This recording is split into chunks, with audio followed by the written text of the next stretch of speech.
प्रभु के पवित्र नाम को सारा आदर और महिमा आज इस अनुग्रह दिन में अर्पित करते हैं। आप सभी प्रिय श्रोताओं को प्रभु यीशु मसीह के नाम से मेरा स्नेह अभिवादन। भजन संहिता 107 17वें वचन से 20वां वचन। मूढ़ अपनी कुचाल और अधर्म के कामों के कारण अति दुखित होते हैं। उनका जी सब भांति के भोजन से मिचलाता है और वे मृत्यु के फाटक तक पहुँचते हैं।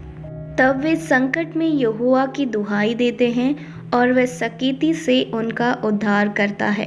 वह अपने वचन के द्वारा उनको चंगा करता और जिस गड्ढे में वे पड़े हैं उससे निकालता है।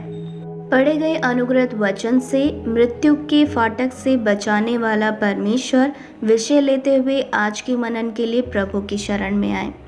फाटक एक प्रवेश का द्वार होता है और मृत्यु का फाटक वो है जिसमें एक भी कदम आगे बढ़ाने पर मृत्यु हो सकती है।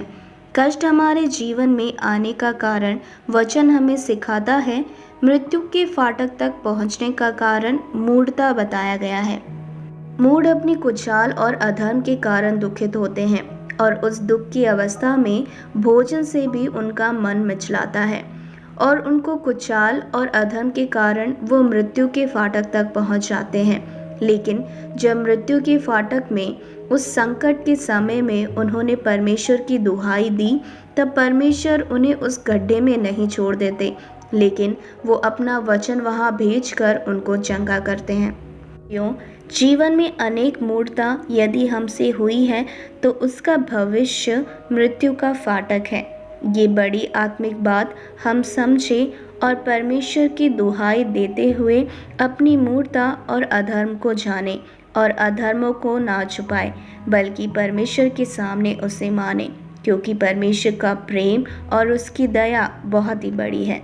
मृत्यु के फाटक में जब किसी की भी सहायता नहीं मिल पाती है, वहाँ पे भी परमेश्वर अपना वचन पहुँचाता है और जहाँ परमेश्वर का वचन पहुँचता है वहाँ परमेश्वर का काम होता है।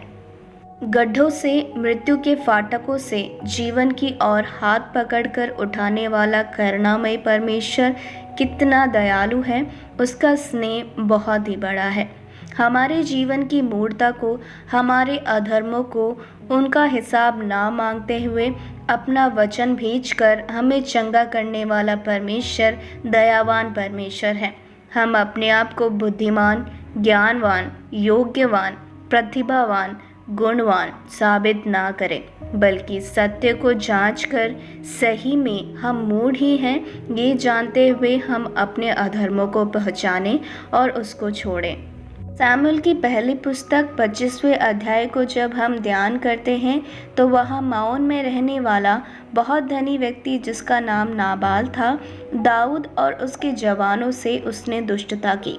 और उसी रात दाऊद उसे और उसके लड़कों समेत सब कुछ नष्ट कर देता, परंतु उसकी पत्नी अबीगील के विवेकपूर्ण सोचने के कारण वो दाऊद से मिली और दाऊद के सम्मुख मुंह के बल उसके पांव पर गिरकर उसे दंडवत करते हुए कहा कि उसके पति के द्वारा किया हुआ अपराध उसके सिर पर हो और उससे क्षमा मांगी।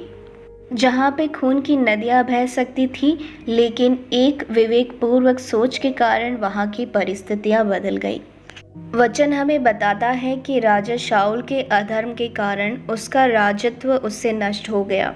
आदि माता पिता का पहलौठा पुत्र काइन के अधर्म के कारण वो एक हत्यारा बन गया।